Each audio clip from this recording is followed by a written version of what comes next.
go, George. We're live. Good evening, everyone. Happy, I don't know what day it is, Monday, I think. We had the North London derby yesterday. Well, they call it a rivalry. I think it's more of an ownership than anything. But yeah, I'll introduce you to my guest. Sorry, my voice, I'm not going to lie, is fucking shit. Because, I decided to start drinking for the first time yesterday since January. So, yeah, a bit worse for wear. So let me introduce you to my guest. Darren, how are you, mate? Very nice, mate. Thank you very much. How are you? Yeah, not too bad. Can't complain.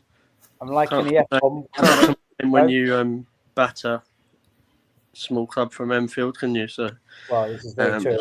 So I spoke over you, but I was saying I enjoyed the F-bomb 1 minute into the show. Well done, buddy. Keep the standards high. We're all about keeping standards high, mate. Sorry. Dan, how are you, mate? Yeah, all good, mate. All good. Sort of recovered from yesterday, and you'll be pleased to know, George, I didn't wear the half and half scarf, but I've got it wrapped up ready for you. Yeah, I got a bone to pick with you. I saw that message when I was absolutely steaming last night on the train, and I thought I'm gonna write a message and tell him to go fuck himself. I thought I'll wait. I was walking out and some guy offered it to me. He's like, "I'll take it. I'm going to bin it." And I was like, "It's half and half scarf, mate. I can't take it." And my wife was like, "Oh, just take it." I'm not condoning violence. Actually, I am. What you should have done was strangled him. Shouldn't be allowed. To be fair, George, you have knocked him, but to be fair, I have found it very useful today because I can actually keep my neck warm and wipe my arse at the same time with the same product. So that's fine. Very useful. I'm not that flexible, so. On that note, Paul, how you doing, mate? Good to see you yesterday. Yeah, all good. Just about recovering, just about getting my voice back from great day yesterday. Jack, how you doing, mate? Yeah, I've slept since yesterday. I think people will be pleased to know. So I'm feeling a bit better today. I've had some sleep, managed to get tickets to the Euros final as well, and just rewatched the goals on an absolute loop all day. So feeling pretty good. So it was good to see you yesterday as well. Mel, how are you doing, mate? All good? I'm okay. I look like I've been dug out of my grave. I feel like I've been dug out of my grave, but yesterday was a good day. Arsenal win. Elgin City stay undefeated, so yeah, I can't complain. I will say, when Emily Fox scored, I think I said to Andrew, "Oh no, Mel's missed it." Yeah, I'd literally been at the house because the Arsenal game kicked off at 12:30 and our game didn't kick off till 4, so I didn't have to be at the ground till like 2:30 because I had to get photos and that done. So I managed to see most of the game. But I literally just got to the ground and got the notification that Emily Fox has scored, so I wasn't happy because it was the one goal that I missed out of the whole goals galore that we had yesterday. But I've seen the replay about 15 times now, so I feel like I've made up for it. It's fine because I missed Mariona's goal. I went to go to the toilet and Lewis went to get a coffee, and we both went and done it at the same time. So yeah, we both missed that goal. So yeah, it's fine though. But yeah, evening to everyone who's watching as well. I'm going to say an honourable mention because if we say it this early, he might still be awake, and that's Scott. So hope you're all right, mate, and Dorian and everyone else, because I just like winding Scott up. It's funny. Darren knows how fun that is. So, have we got Chantel as well? Yeah, I thought you were going to miss me out then. I knew there was someone else, but I was trying to remember who it was, so I'm not going to lie. So, yeah, how are you doing? Yeah, I've kind of resurrected from death's door from this illness, but pushed myself yesterday to make the game, but it was worth it. So that kind of gave me energy to come back to life. It's just called a Tottenham virus, mate. That's what it is. So yeah, we'll go into the game. I'll start with you, Paul. I think the lineup kind of answered itself, didn't it? Really. I felt a bit sorry for Lotta, but now we know more that she's injured, isn't she? So. Yeah, I mean, I was expecting her to be featured somewhere, but yeah, now we know why she wasn't there. And yeah, the lineup was pretty much as predicted. On the back before the game, we weren't sure on the Caitlin Ford, Beth Mead scenario, but obviously Caitlin was fit to start, so got the nod there. And then I'm sure we'll come on to it later. The great half an hour at the end with Chloe coming on. Yeah, I was expect. Obviously, we know now Beth is kind of carrying an injury. I think we knew that, but obviously it seems maybe it's a bit worse than first thought, isn't it, Darren? But would you expect? Was the team how you thought it was going to be? Yeah, I don't think anybody was particularly surprised or shocked with some of the with the starting 11. I just wondered if anybody knows on this particular show or in the general Arsenal groups anything about Rosa and Lena's injuries. We've heard all about Beth and so on and so forth, and Lotta, for instance, but them two seem to have fallen by the wayside, unless I've missed something on the groups. Particularly keen to know how Rosa's getting on, that's for sure. But yeah, the starting 11 was no surprises, and I thought Renee pretty much nailed it on, didn't she? It was fantastic. I know Tottenham were woeful. I really know they were woeful, but you can only play what's in front of you. And we played an incredibly good game yesterday. Every single position worked to perfection. I know Jack likes to analyse a lot more than me, so I won't go into that too much. I tend to rant. Jack does all the educated analysing, so I'll leave that to him. But I was mega impressed and mega happy. Yeah, so we'll go into that analysis a bit with you, Jack. I am going to say something controversial already. Go on, George. So Mel might appreciate this. So we'll talk about Leah Williamson. I don't actually think she had that much of a great game, what everyone thinks, especially in the first half. I don't know what your thoughts are on that. I wasn't that impressed. Well, I appreciate Darren saying about my analysis. Unfortunately, I'd had a few pints, no sleep, and was fueled off just pure emotion in that North London derby. Maybe we have to do that to get you on the show next time. Yeah, perhaps. No, I don't think Leah had a good game. I don't think Leah's having a particularly good season. Obviously, I listened to what Paul said in the previous podcast, and I do probably agree with him. However, injury. I'd have maybe played Kadina. It's hard. Leah Williamson's clearly, when fully fit, when fully focused, a top class defender. And it's going to be how do we navigate her getting back to that point? I think she can, and I think she probably will. But she's recovered from her ACL and come straight back into the team and played nearly every game. Yeah. I don't think a spell out, and as Paul said, just reminding her that she's not undroppable and that she has to earn her place. She isn't the captain on the team, so she doesn't have that same captaincy protection. There's other players in the team who are natural leaders as well. So I do think it could be a good shout. I'd probably do it against Real Madrid, if I'm going to be completely honest, because I do think her passing and her actual defending has been really quite poor, especially against some of the better teams this season. And yeah, I'd go Lotta and Steph Caldini, who again was absolutely incredible at the back. I never ever thought I'd be saying it.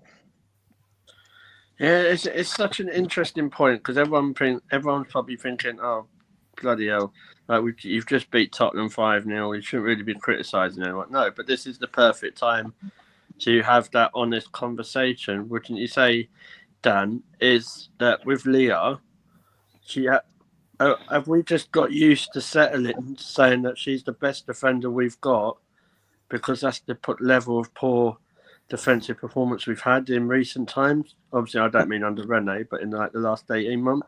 I don't know if she has been for the last sort of 3 or 4 years. Really, I think when Rafa was there, she was a better all-round player. Lotta had a great season last season. I don't know with Leah if it's just that I don't know. She's like the symbol of the women's team for Arsenal. She just feels she has to be involved and do everything all the time, unless she's spraying sort of 50-yard passes to everybody. She's not the Leah Williamson that is on all the boards and all the advertising outside. I don't know. I mean, maybe it might do her good just to have a game or a couple of games, on the bench, or even have a little run in midfield. Maybe just like give her a bit of confidence back up and just sort of play as that defensive midfield player. Maybe it's just. But yeah, I do feel sometimes she's trying too much, and sometimes the simple balls might be a little bit easier for her, or she doesn't have to be spectacular all the time. Just be a good defender first and foremost. I know in the first half she did a good sliding tackle in the box on whatever terrible Tottenham forward it was, but really good bit of defending, and that's just want to see a little bit more of that. Yeah, I come to you, Mel, about it. Obviously, we were quite vocal about Leah the other day on the show, but like what Dan was saying, like she is a fan's favourite. She is. I wouldn't say a PR stunt. That's not like, but she is. If you take her out the team, there'll be a lot of fans that'll be disappointed, wouldn't there? More than actually that she shouldn't be in the team with her dodgy performances. Yeah, I think there's a good section, I'd argue even 50% of your Arsenal women's fan base that would be more upset that Leah's not on the lineup than upset that she's played a shit game, given away a silly free kick, given away a silly penalty, or been at fault for us to give away a goal, which is just seems to be part and parcel of women's football at the minute. But I would argue that at the minute, as a player who's not really played at centre back, Steph Catley is probably one of the best centre backs that we've had since Rafa left. She didn't do much that impressed me yesterday. I think we weren't playing the best of teams, so they didn't make her look awful. But the only thing really I can think of is there was a few sort of long balls that were notable that would sort of reminded us of Leah Williamson that we've had in past. The slide tackle, like Dan mentioned in the first half, was a very well-timed challenge, and it's not exactly easy to time them right, especially if we did in the box. Yeah. But aside from that, she was pretty quiet all game, from how much of the game that I saw.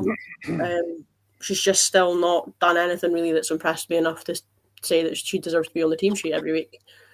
But I don't know if it is a case of her being used sort of like as an Arsenal women's show monkey, that her face is on the posters, her name's on the back of a lot of shirts, so we have to put her on the pitch.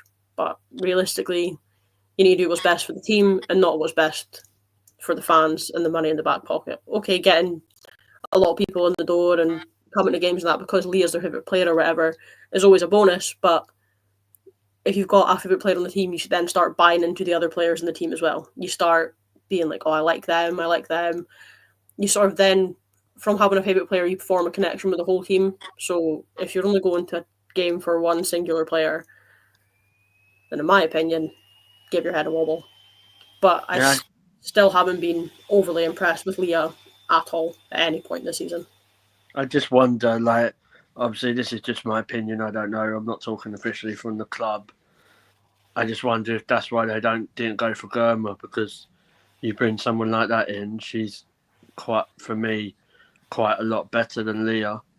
So she would be coming in to replace or coming in place for Leah, wouldn't she? Really?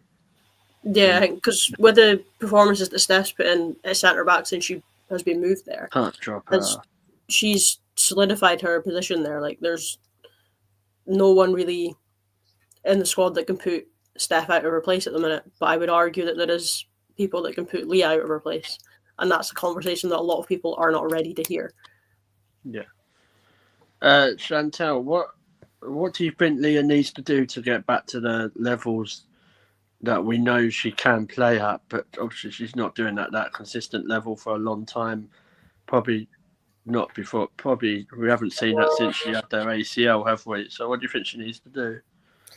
I think it depends what's got her down to this new level that she's hit, because if it's something that's distracting her from while she's in the game, that her head's somewhere else, then like this time out to reflect on what she's actually contributing to the team compared to what other defenders can contribute.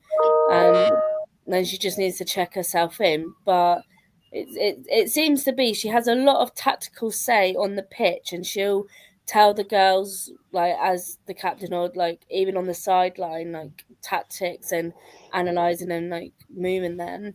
But it seems to be that she's not doing that herself. So I don't know whether it's because she is quite a fan favourite. She's like got a lot of people supporting her. Everyone sees her as the face of Arsenal. Exactly. In that retrospect, that maybe I'm not thinking she's lazy, but maybe she thinks that at the moment there is no one to proper challenge her for her position, and it seems to be other defenders that are getting subbed out rather than her. So maybe like she just needs to be challenged to then give her that new motivator to like get her to go back up a level to provide the standards that she can do, and we know she can do. Yeah. A fit Leah is not going to be dropped. Let's face it. A fit Leah will not be dropped. She's the England captain. She is the poster girl of Arsenal FC. Unless Renee has some kind of charisma bypass, Leah is not getting dropped. That's a sad fact of it, in my opinion. I think there's the issue though, because I think you're absolutely bang on. Like, I think she could have 4 or 5 awful games and still not be dropped. No. And it's exactly what you've said. Like, so, like you don't win titles by being nice. I think she needs a game where she's like, not that a game we want to watch, but a game where we're really on the back foot and she is throwing herself into everything, getting ahead in, and she's like doing a proper defender's game. I think that would just do her the world of good, where she's throwing her body on the line and doing everything. I think she sort of needs that game, someone to rough her up a little bit, a bit like sort of, with the Chelsea game the other week, where she's just like, she's really just got to defend. See if she can actually do it still. And that's a really good point. I think Laura said it, Mel, didn't she? It's her being England captain the only reason she hasn't been dropped. It doesn't, does it? Yeah, I just wonder if that's a thing for Arsenal and England, to be honest. Like, because personally, I think there is a couple of players, England centre halves, that have been playing better than her that deserve a chance. The way, if Lotta, it's tragic for Lotta because she seems to get injuries really at the wrong time. But I just wonder, like, I'm not. Obviously, if Leah wasn't captain for England, would she still be playing a lot? Well, not weekend, but you get what I mean. Game after game for England. I don't know. I do think the cause of this drop of form is probably the ACL. Yeah. And I think it's maybe mentally affected her a little bit. Does she trust her body enough? And is she trying to make up for that by trying the expansive passes? And I think she needs to go back to basics. And I do have hope, actually, that Renee will work on her. I thought when she was appointed manager, one of the interesting things she said was working on the mental side of the players. And I might be wrong, but I have a feeling she may have referred Leah as one of the players that she wanted to work on that with, rather than the technical side. And I wonder if that is something that she is working on. Yeah, maybe. But I would still drop her, and I would, even if it was not Lotte, I would play Kadina instead of her and give her that time out of the team. But I do think Renee is working on it. I think it's quite interesting to mention that she wants to work on the mental side of the England captain and the Arsenal vice captain, because you wouldn't expect that to be said in one of her early interviews. You'd have thought she probably wouldn't have even mentioned the weakness of such a key player. Yeah. We're not mentioning Amanda either. I mean, she's a pretty good defender, and also boot her up front at corners. You've got the height there. I mean, is Kadina better than Amanda? Is Lotta better than Amanda? I don't know. Opinion? This is an interesting question because I've never actually minded Amanda, but obviously we've not seen enough of her now to say that she is. Like, unfortunately, I think she'll probably leave in the summer. But which would be a shame. It's a difficult one. And I know we're proper laying into Leah Williamson here. Like, I get that, and everyone's entitled to their opinions, like in the chat as well. But yeah, right, we're the best defensive team, but we're analysing the actual performance. Like, no disrespect. Yeah, we have got the best defence in the WSL at the minute. But just because we haven't conceded, Leah Williamson's not the only player that plays in defence. So I think when Leah Williamson has someone stronger next to her, you might see the better in Leah Williamson. So I don't know. We've conceded against a big team, so George. Obviously, we conceded both games against Chelsea, against Man City. We've gone. So although we're almost farming clean sheets off some of the lesser teams, but when it's becoming to the big games, and that's probably our main concern in the latter stages of the FA Cup and the Champions League. If you go into it like you just said, Jack, like we lost to Chelsea twice. As far as I know, Leah Williamson was playing in them ones. I'm not saying it was her fault we lost before I get jumped on with that. But we conceded in them games. We conceded against City. We conceded against Manchester United. That's basically the top three. Yeah, but like you've just said. Jules, don't forget we conceded a shitty penalty. We could have actually won that game, so we can't read too much into that one. At Stamford Bridge, at the Emirates, we got our arses wiped. But Stamford Bridge, we put on a good show. Yeah. And this is right, but even Man United, we should have won that as well. And I get that was as soon as it wasn't that long into Rene's reign, was it really, to be fair? But what I'm trying to say is, like what Jack has said, he's absolutely bang on. The teams we've got clean sheets against, well, let's be honest, the level of the Super League isn't the greatest, is it? Let's be honest. Well, look, Spurs' best chance yesterday was when Leah gave the ball straight to them in the box. That was about their best chance, like in about I don't know 85th minute or whatever, really, wasn't it? But we shouldn't be conceding the goal against that piss poor attack yesterday. Yeah. But yeah, like I did say, I didn't say she was to blame for the second chance, so people might want to listen to what I'm actually saying. I'm saying that she was playing in the defence that have conceded goals against the top three. So, it's just echoing Jack's point that there's a lot of games, teams lower in the league that you should be getting clean sheets against. Yeah.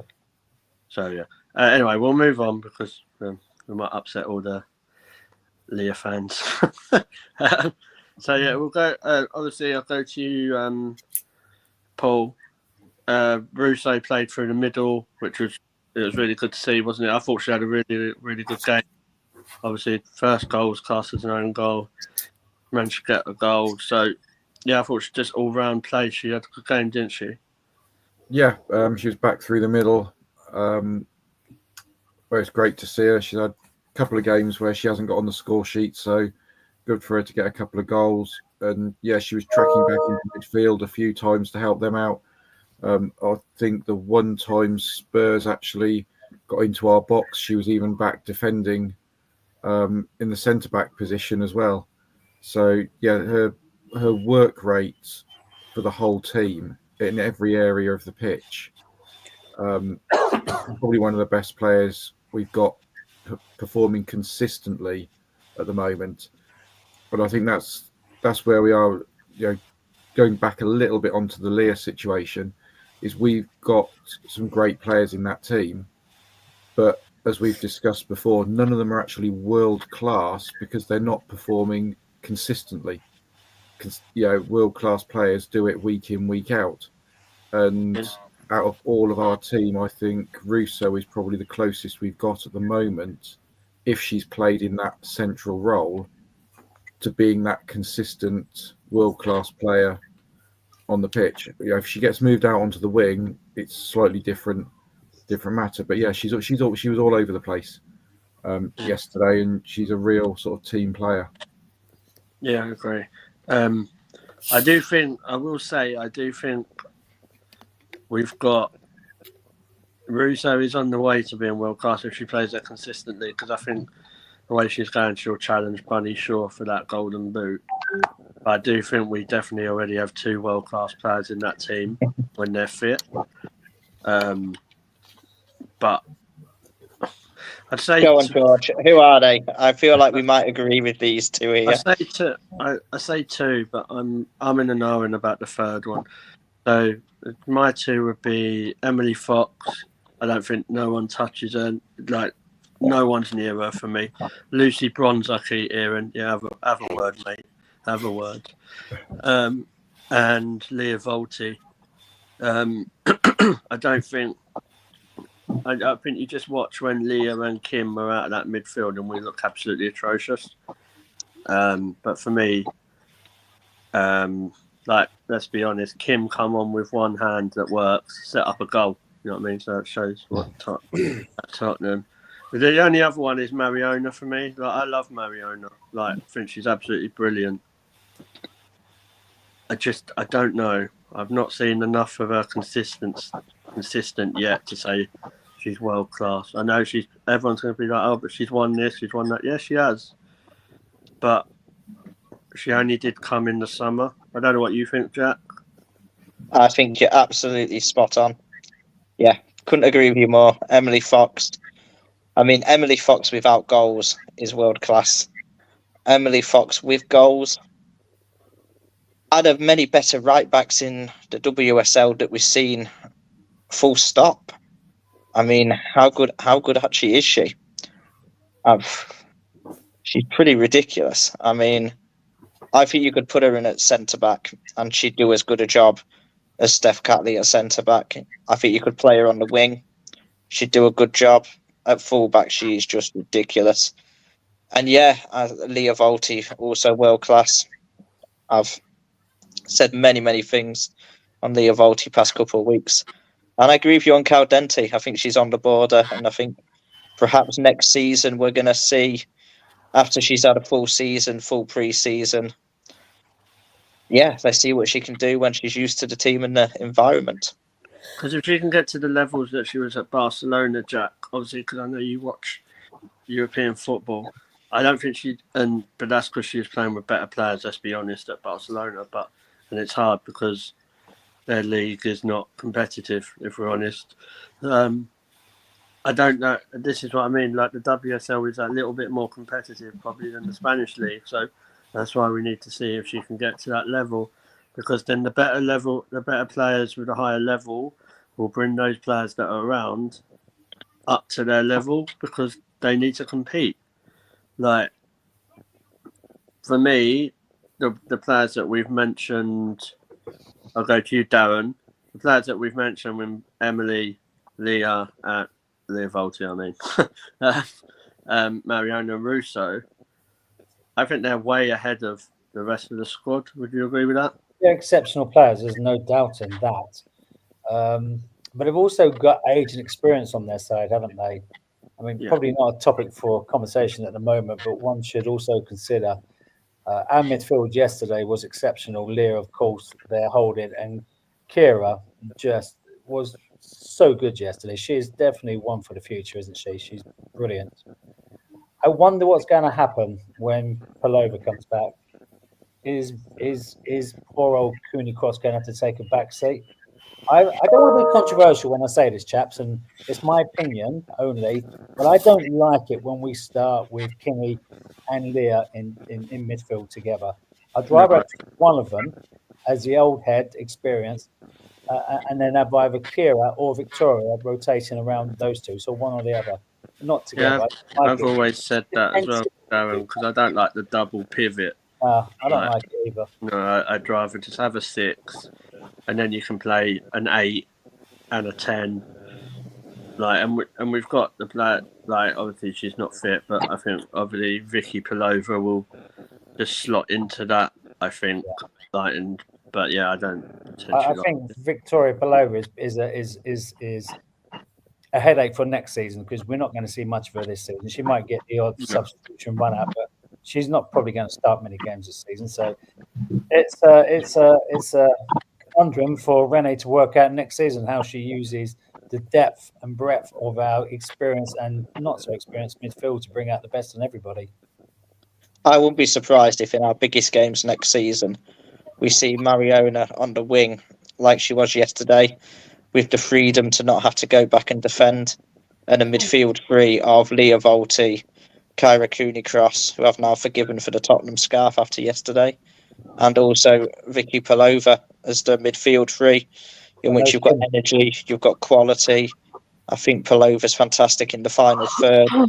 All three of, well, definitely Vicky and Kyra have got loads of legs in there, and I do think that midfield can compete energy-wise, physicality-wise, and quality-wise against any midfield in Europe. So you're leaving Kimmy on the bench mostly, then, are you, Jack? I think she's going to play bit parts next season, if I'm honest.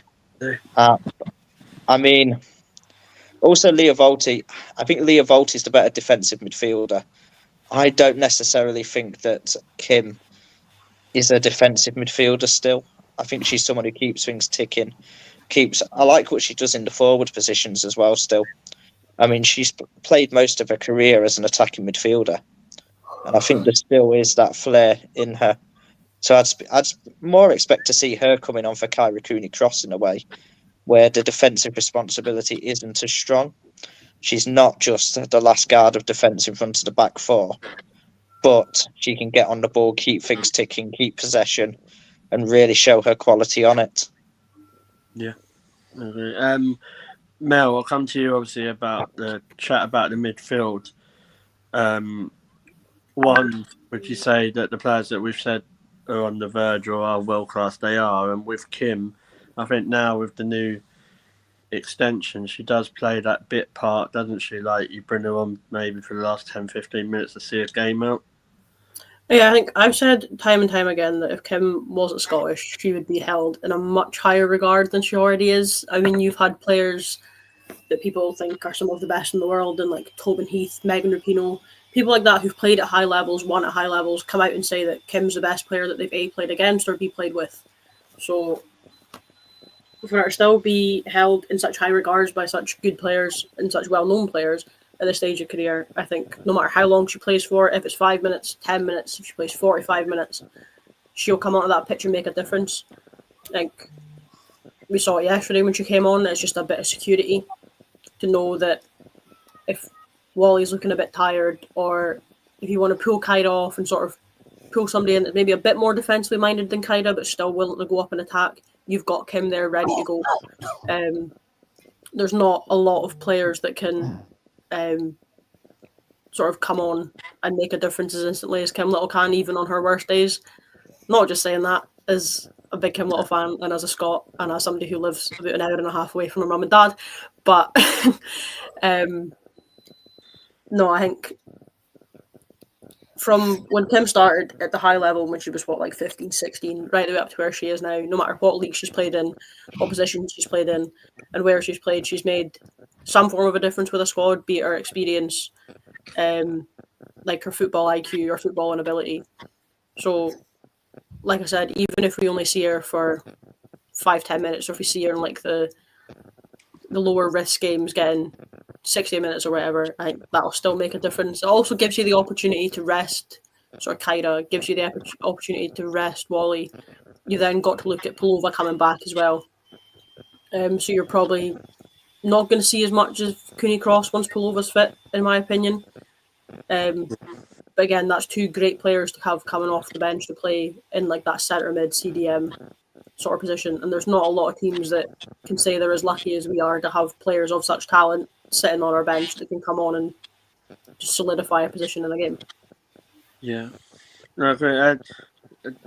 Moving on to the next point, someone's mentioned it in the chat, so I'm not sure who that is, but thanks for watching and appreciate your comment. Go to you, Dan. He's talking about Frida. So obviously she scored yesterday. She scored some big goals. But consistency wise during a game, do you think she's the number 10 that we need to be probably winning titles and going far in Champions Leagues or winning FA Cups, or do you think do you think she could alternate, say, with Mariona in that 10 role? Do you think that she can? Do you think she stepped up as much as she can? Yeah, I remember saying in the summer it was going to be a big season for her. That it was going to be, if she was going to be the number 10, this was going to be the sort of make or break season for her. Personally, I don't I think in the big games, she hasn't got enough in her game. She's not necessarily creative enough. She's not got the sort of little pass or the little sort of, just what is needed. I think, definitely there's a lot of games she's got a place in the team, but I think Mariona in that number 10 is better. I mean, we're hoping we're getting through to the semi-finals, and in the Champions League, that's when you really need someone that's got to make that difference. And yeah, Frida's good that she can just get a banger like she did when we got to the quarterfinals against Bayern the other season. But yeah, I think we just need a little bit more from her. I'm not quite sure if she sort of maybe reached her level, and what she's doing now is as good as she can get, to be fair. Yeah, cool. Cheers for the comment, Ollie. I know it is now. Yeah, Chantel, a bit like with Frida, like the same sort of question for you. Do you think she's reached her level, or do you think we're being too harsh, or do you think she could still be a good squad player?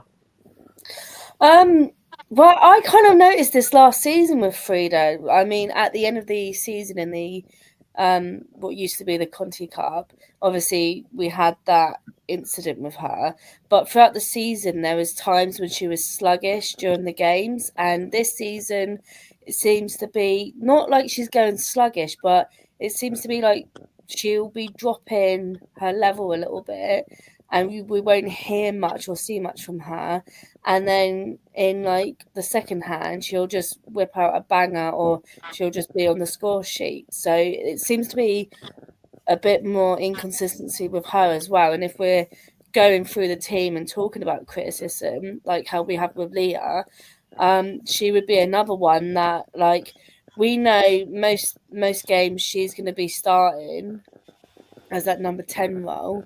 So it's definitely like have someone playing her position and challenge her to either level up, or if you can't level up to get us into these semi-finals, finals of like the UEFA and that lot, then we need to look for someone else who has that fuel in their tank and Arsenal to get us to that position. Yeah, I'll come to you, Jack, obviously, because I think we've spoke about it before, like in pubs and stuff. But if we had a team going forward, say of Volti, Perlova, and Mariona as your midfield three, because we're not doing what James loves to do in 4-4-2. Not happening.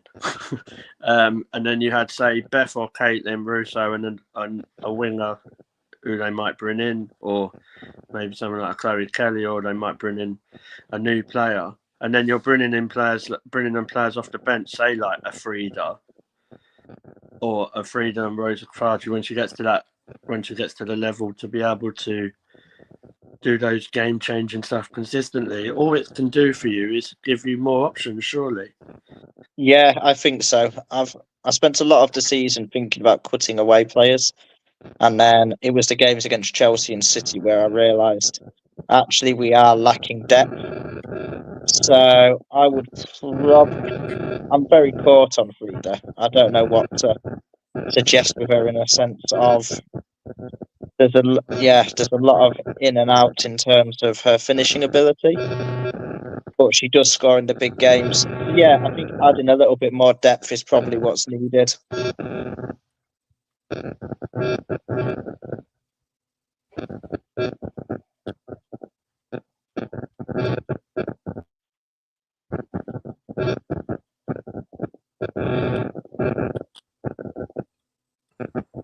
I think maybe we've lost Georgie, actually.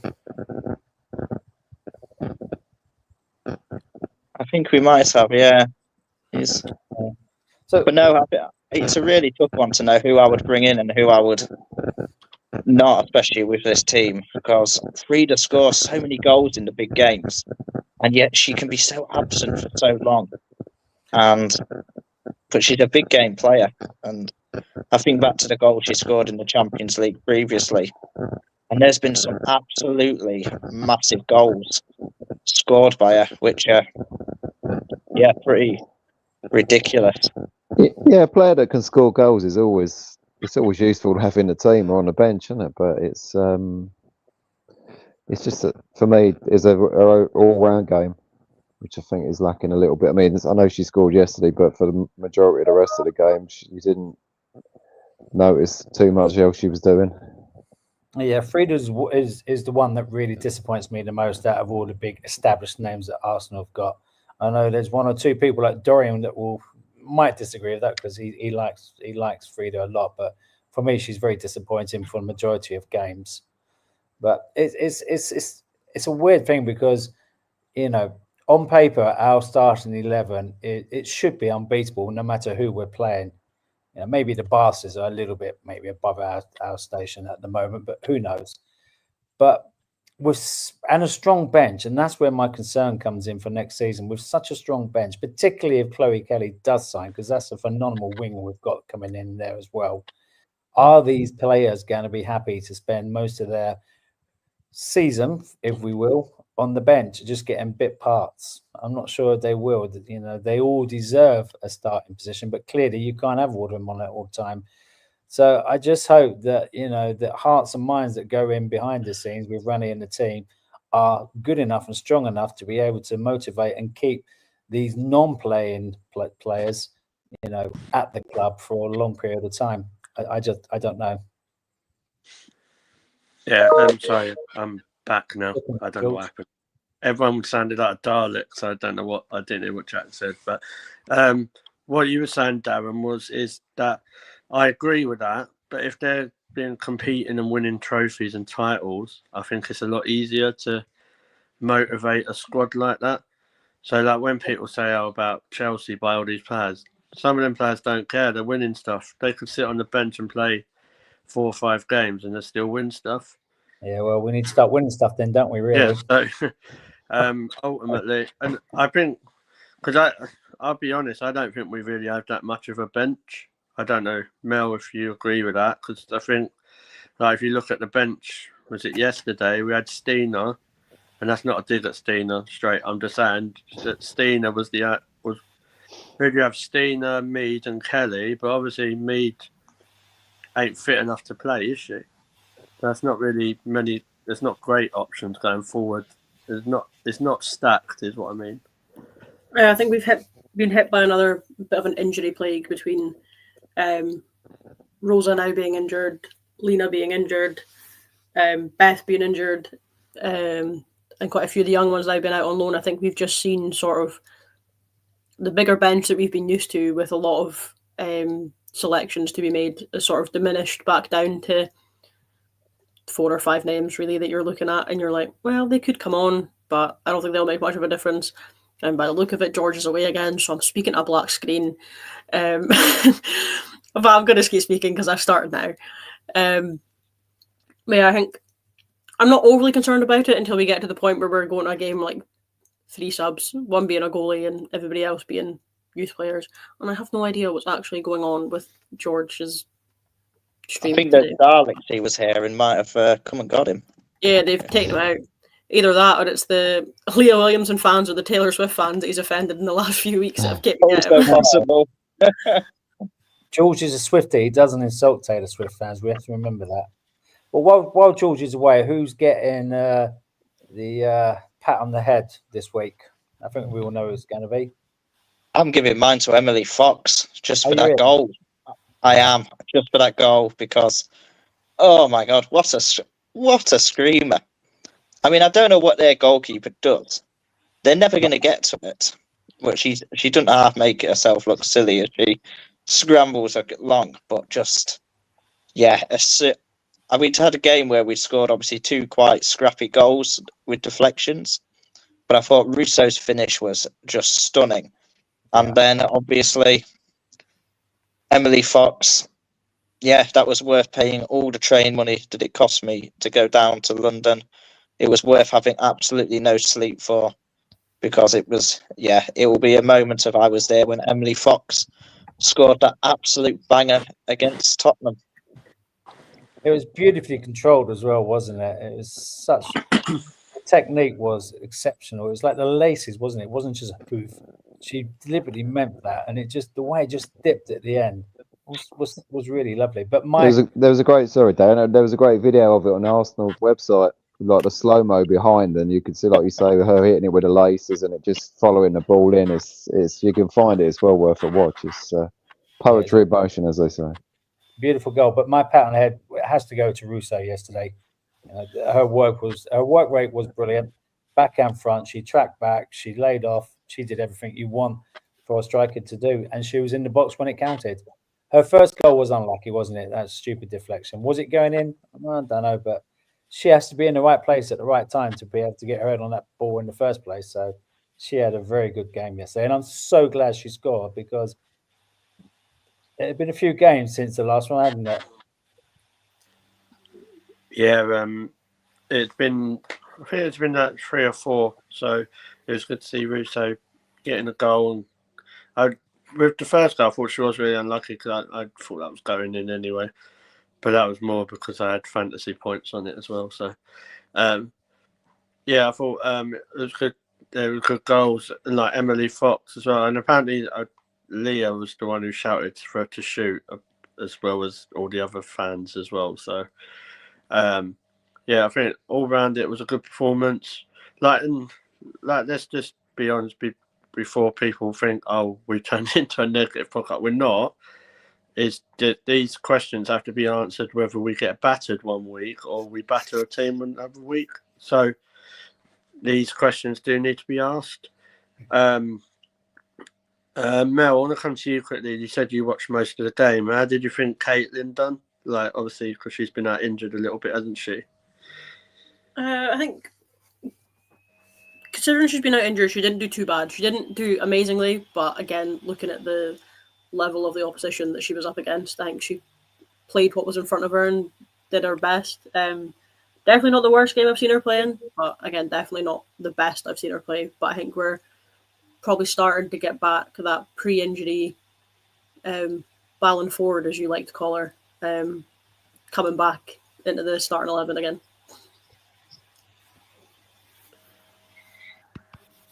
Yeah, I think, like, obviously with Caitlin, it's like you said, she's been out injured. And is her contract up this summer or is it next summer?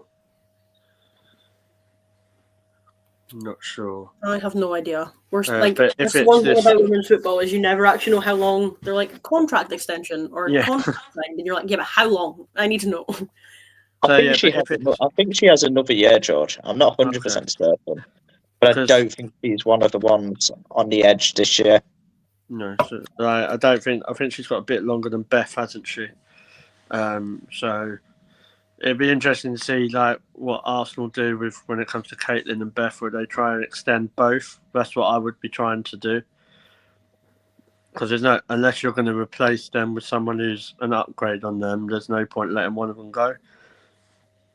But yeah, obviously I know it's been mentioned about the Steph Catley head pat. I'm actually going to give it to. I'm going to give it to Kyra. I think she does so much, Kyra, and I think she's very, very underrated. Do you agree with? Would you agree with that, Chantal? Yeah, I think sometimes she can be underrated. I think now that she's playing regular minutes and starting regularly, a lot of the fan base are starting to see her and what she can do. Do I agree with your decision? No. I will go against you and I will go for Russo. I just think yesterday, I would like to see Russo's heat map of yesterday because I just feel like she would be all over the pitch. And there was one good opportunity she had where she got the ball out on the wing. Sadly, there was no one in the box, but she gave a great ball in. And obviously, like, as a striker, you want your balls to be in the box, but to get the ball so high up and be on the wing, you at least expect someone from your team to get into that position for that ball ready. But yeah, that's what I got to say, really. Yeah, no, that's a fair point. I'm going to quickly go round as well. Darren, is it the usual candidates? Who the best player was? Would you say Russo, or have you got someone else? No, absolutely Russo. She gets my pat on the head, no doubt. Yeah. Paul? I I think the one person we should be congratulating yesterday is actually Daphne for managing to stay awake for the full 90 minutes, considering she had so little to do and such poor quality trying to shoot towards her. Yeah. But other than that, yeah, it has to be Leslie. There's a thing I wanted to say about Daphne, actually. I was meant to mention it in the last show. Do you think that she offers a lot of confidence and reassurance with the back four now? Because they know that if they do go through, there's a higher chance that she is going to block it, save it, tipping shots over the bar, round the bar, even though that's not in the song. But, yeah, do you think she offers... It's a really difficult question, but do you think she offers a lot more reassurance and confidence than, say, when Manu was in goal? I feel a lot more confident with her being in goal than when I see Manu on the team sheet.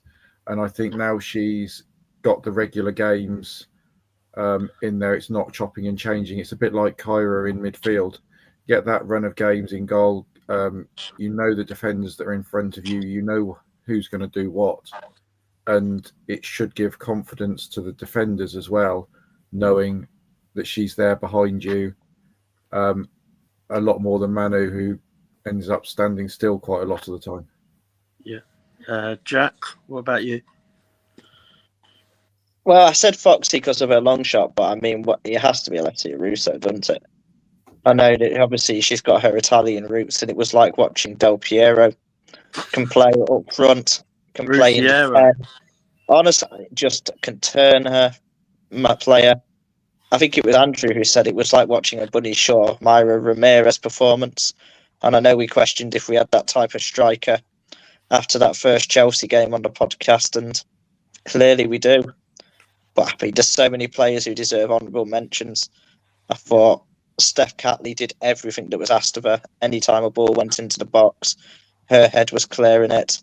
I thought Leah Volti just brought a real class into midfield and was probably one of the reasons that Tottenham had no shots other than the fact that they were shit as well. Mariona's finish, a real moment of absolute quality and class as well.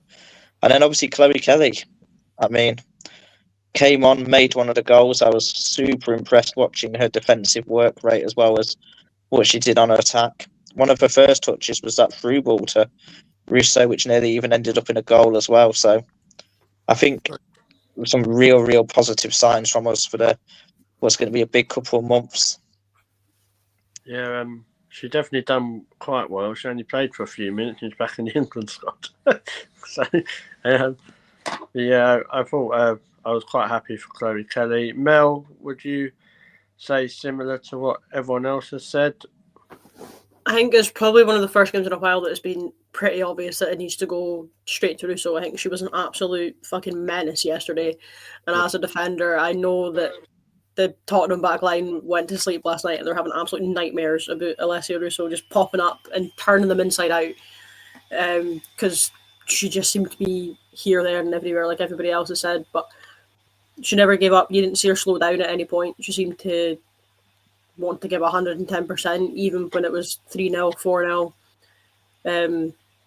Yeah, she just looked like she was gunning for them yesterday, and I think that's probably one of the best sort of performances I've seen from her in a while. Not even like between goal scorer and assists and stuff. I think just character-wise, you could see like she showed no point of slowing down. But I do have to give an honourable mention to both Mariona's goal because it's not been given anywhere near enough credit as it deserves because it's been overshadowed by Emily Fox's absolute ping. But to hit a ball like that first time and not hoof it clean over the bar or clean by the post and to just nestle it in the bottom corner like Mariona did yesterday takes a lot of talent. But yeah, that Emily Fox goal, I'm going to see in my dreams for the rest of the week because it was an absolute stunner. Do you think, with Russo, do you think she could get to the levels consistently of, say, like what Bunny Shaw does? I think so, yeah. I think people forget she's still young. When you look at it in terms of A, the Arsenal squad, and B, when women's footballers seem to hit their peak.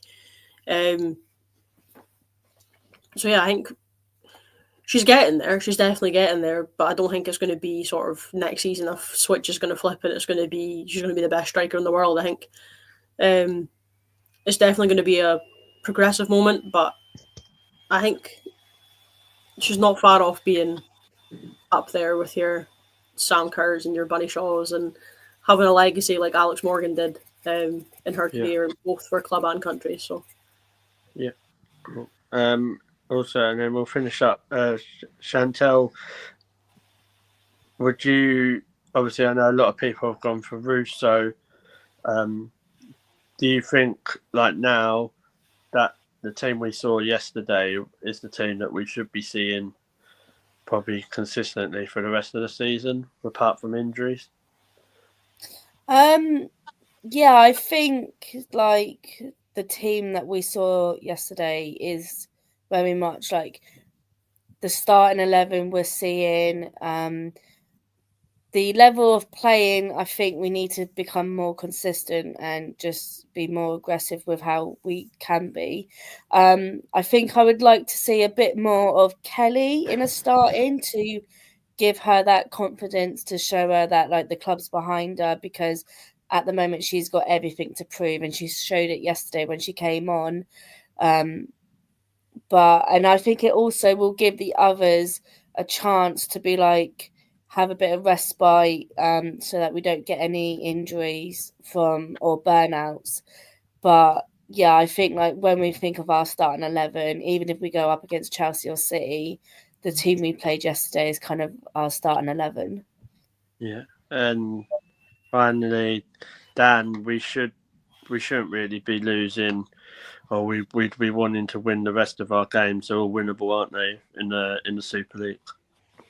Yeah, definitely. I mean, that's one thing we sort of could do with is just a fully fit squad. Definitely going into a really tough March. We've got a lot of tough games coming up in that. So, yeah, hopefully maybe over the international break we don't pick up any more injuries and we can just get a few other players back for that crucial running. But yeah, there's the WSL games we should be winning all of them to make sure we finish second. Yeah, and the way it's going at the minute, I think it's... I don't know, I'm going to put it out there. I think it could be between Arsenal and Man United. I think Man City, they don't look that great to me this season. And when they probably lose to Chelsea 4 times in a month, it's going to... So, yeah. But, yeah, we'll wrap it up there. Thank you, though, everyone. Yeah, thank you for all the comments. Some new people commenting, so that's been really, really good. Remember to hit that subscribe button because that really helps, and share.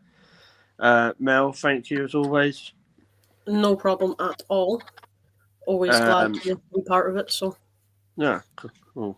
Wouldn't be the same without you, mate. So we'll get you hosting next season. That's fine. Jesus. That would be chaos there. We're doing an after hours show, and it's like, I don't know. Like... My ADHD would kick in, and I have about 10 conversations at the same time. Nobody would know what was going on. It just sounds like most of the shows, to be honest. Darren, thank you as always, mate. Absolute pleasure. And my last comment, if I may, it would be amiss of me not to mention Stina's starring role as a super sub. Even though when she missed? Shush, move on. Yeah, she did well. Right, she stopped Tottenham scoring. So yeah, but yeah, thank you, mate. I'll see you a couple of weeks. Yeah, see you soon. Yeah, Chantel, thank you as always. Always a pleasure. It feels like a Monday evening family night for me now. Yeah, wait till we start doing the family meetings. God, I'm not ready for that yet. No, not yet. We'll wait till next season. Paul, thank you as well. Yeah, pleasure as always. I'm looking forward to seeing everyone in a couple of weeks back at Meadow Park. I've just noticed, is this the first show that a child or a dog's not featured? My dog's in solitary confinement right now to stop him from being a dickhead. All right, cool. Yeah, we're slacking, guys. Come on. I don't know if anybody else has their kids in cages, but my dog's in a cage. It's up to you. That's quite funny when I said about kids and dogs, and he's like, "Oh, in solitary confinement." I got rid of all kids tonight, so I was like, empty house, so it's all good. My dog is in what is affectionately known in my house as the chokey, and by that I mean he has full run of the kitchen. He's not locked in anywhere. He's got free reign of the kitchen, so he's causing chaos somewhere else for once. I take it, Paul, the kids have not got that same luxury. Yeah, Jack, thank you, and brilliant as always, and really appreciate you coming on. No, thank you, George. I'm just going to say quickly, I saw Laura's comment pop up about how it was good to see some of the men's team at the game yesterday. And I'm just going to reiterate that and agree, because I'm one of the first to jump on the club about not having a one club mentality. And I think the starting 11 have shown that actually that's not the case. You spoke George, to you summoned a child. All right, there you go. Right, cool. Jack, I have a question for you. Who? Go Can on. they do it on a cold night in Oslo, though, these men? The show. I don't know, because BBC Sport can't even tell the difference between Marlon Lewis Skelly or Julian Timber. That's the one that worries me the most. So, yeah. I was Because pleased to apparently see our star boy, though, did have his dog in the crowd. Maybe that's a new trial for the Emirates. Bring your dog to the game. Yeah.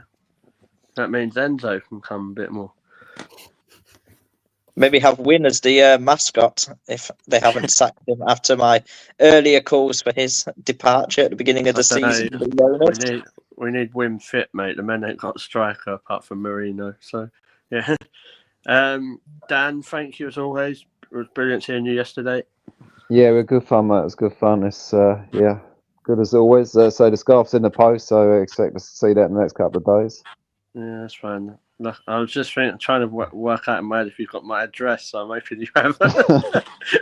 Be worried now every morning, won't you, when the postman comes? Just, every time someone knocks on the door, I'll have like my cane in my hand like a samurai. So yeah, but basically, thank you everyone. Really appreciate it. We'll potentially be back later in the week. Not sure yet. Just keep tuned and we'll post if we are going to be. But all have a lovely evening. Have a lovely week.